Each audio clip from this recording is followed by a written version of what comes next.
Kilo அரிசி, மளிகை சாமானுங்க, போர்வைங்க, அப்புறம் வந்து ட்ரெஸ்ஸுங்க. ட்ரெஸ்ஸுங்க வந்து புதுசும் கிடைத்தா புதுசு கொடுப்போம், பழசு கிடைத்தா பழசையும் கொடுப்போம். அவங்க அதுக்கு ஏற்றுக்கொள்ளக்கூடிய மனப்பான்மைகள் நிறைய இருக்கிறாங்க. இல்லாதவங்க அந்த மாதிரி நிறைய ட்ரெஸ் எல்லாம் அந்த வீடியோவில் பார்த்தீங்கன்னு சொன்னாக்குங்க, நிறைய பேர் பார்த்தீங்கன்னா இன்னைக்கு வந்து நிறைய ட்ரெஸ் இல்லாமல், முடி வெட்டாம ரொம்ப இதாக இருக்கிறாங்க, குடிக்காம அந்த மாதிரி இருக்கிறாங்க.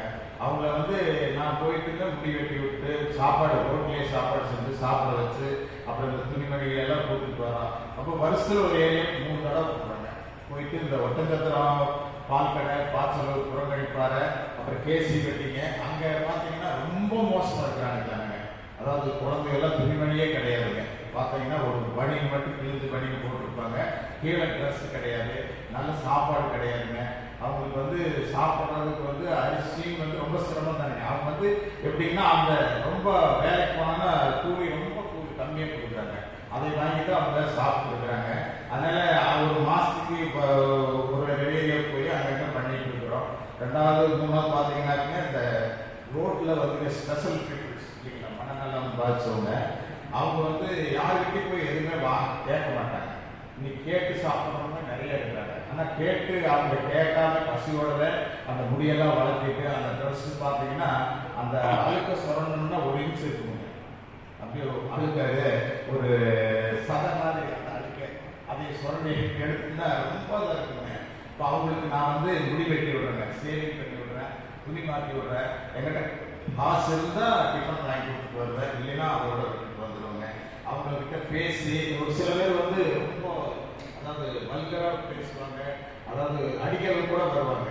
அந்த ஜனங்கிட்ட போய் பேசி ஃபர்ஸ்ட் ஏதாவது அவங்களுக்கு வாங்கிட்டு போய் சாப்பிட கொடுத்துங்க. அவங்கள வந்து ஏதாவது ஸ்நாக்ஸ் கொடுத்து சாப்பிட வச்சு நைஸாக பேசி அவங்ககிட்ட அந்த துணியெல்லாம் வெட்டி விட்டுங்க, சேவிங் பண்ணிட்டு துணி மாற்றி விட்டு வர்றாங்க.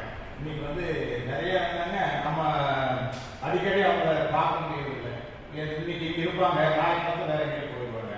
அந்த மாதிரி வந்து அடிக்கடி என்னால் அவங்களை கண்டுபிடிக்க முடிஞ்சா அவங்களுக்கு வந்து நான் முடி வெட்டி விட்டு இதெல்லாம் பண்ணிட்டு இருக்கிறேங்க. அதே மாதிரி வந்துங்க முடியாதவங்களுக்கு வந்துங்க சாப்பாடுங்க டெய்லி வந்து ஒரு நேரம் முடிஞ்ச அளவுக்கு வாங்கிக்கிங்க. ஒரு சாப்பாட்டை 2ஆக வாங்கிக்கிங்க, பாதிக்காத சாப்பாட்டை வாங்கி பேக் பண்ணி அதே ரோட்டில் எல்லாம் மனநலம் பாதிச்சவங்களுக்கு கொடுத்து சாப்பிட வைக்கிறேன். அப்புறம் பார்த்தீங்கன்னாக்குங்க வந்து அவங்களும் அப்படித்தாங்க நிறைய பேர் இன்னைக்கு பஸ்ஸோடு இருக்காங்க. நான் நிறைய கேட்டு பார்த்தேன், ஹோட்டல்ல எல்லாம் கேட்டு பார்த்தேன், ஏதாவது மீதியாருன்னா கொடுத்தீங்கன்னா பரவாயில்ல, அந்த மாதிரி தமிழுக்கு கொடுக்கல அப்படின்னு சொல்லி. ஆனால் யாருமே உதவி இல்லைங்க, யாரும் கொடுக்கல. நான் போய் நிறைய ஹோட்டலில் பெரிய பெரிய ஹோட்டல்ல எல்லாம் கேட்டு பார்த்தேன். கேட்டு பார்க்கும்போது அவங்க சரின்னு சொல்லுவாங்க, ஆனால் யாரும் கூப்பிடுறது இல்லைங்க. ஃபோன் நம்பர் வாங்கி வைப்பாங்க, யாரும் கூப்பிடுறது இல்லைங்க. அந்த இருந்தாலும் நிறைய இருக்கிறாங்க. அந்த மாதிரி அவங்களுக்கு ஏதாவது உதவி கிடைச்சுன்னா பிரயோஜனமாக இருக்குங்க. அதே மாதிரி வந்துங்க இந்த குழந்தைங்க சின்ன சின்ன குழந்தைங்க ட்ரெஸ்ஸுங்க இந்த போத்திஸ்லாம் கொடுத்தாங்க. எனக்கு கொஞ்சம் ட்ரெஸ் பார்த்தீங்கன்னா அது அவங்க யூஸ் பண்ணுற மாதிரி இல்லைங்க. அதனால வந்து அதை அப்படியே வச்சுருக்கிறேன். அந்த ஒரு 2 மூட்டை கொடுத்தாங்க, அதையே வந்து கிட்டத்தட்ட 1000 ரூபாய் செலவு பண்ணி அங்கிருந்து கொண்டு வந்து வீட்டில் வச்சிருக்கிறேன். ஆனால் அது அந்த குழந்தைய போட முடியாதுங்க, அந்த சூழ்நிலையில் இருக்குதுங்க.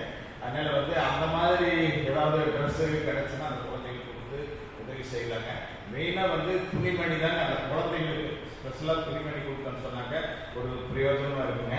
நல்ல சாப்பாடு வேணுங்க அவங்களுக்கு. இந்த காட்டு பகுதியிலெல்லாம் பார்த்தீங்கன்னு சொன்னாங்க ரொம்ப அது அந்த இதுக்குள்ளே போகவே முடியாது, கஷ்டமாக இருக்குது போகிறதுக்கு. நான் 2 வீலரில் தான் போகிறேங்க. போகும்போது நிறைய பிரச்சனைகள் சந்திக்க வேண்டியது இருக்குது.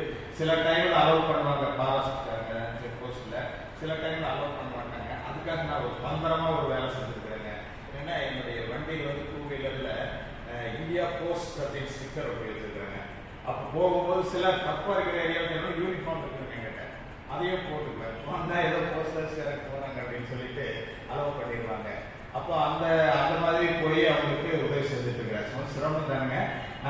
பார்த்தீங்கன்னா நிறைய இடத்துல ஆபத்தான சூழ்நிலையெல்லாம் இருக்குதுங்க. அந்த 2 வீலர் போகும்போது பாதையெல்லாம் சரியா இருக்காதுங்க. அந்த பழங்காலத்தில் போட்ட பாதைகள், அந்த பாதை பார்த்தீங்கன்னா ஒரே கல்லுகள்லாம் குட்டா இருக்குங்க. அதாவது நம்ம 2 வீலர் ஓட்டவே முடியாதுங்க. அப்போ சில நிறைய டைம் நான் விழுந்து வச்சுருக்கிறேங்க. மழையில் நனைஞ்சு வெயில் கூட பிரச்சனை இல்லை, அந்த பகுதியில் மழையில் நனைஞ்சு ரொம்ப குளிர் இருக்குங்க. ஆனாலும் வந்து எல்லாத்தையும் சமாளிச்சுட்டு நான் போயிட்டு வந்துட்டு இருக்கிறேன். ஒரு டைம் வந்து நைட்டு 9 மணி ஆயிடுச்சு.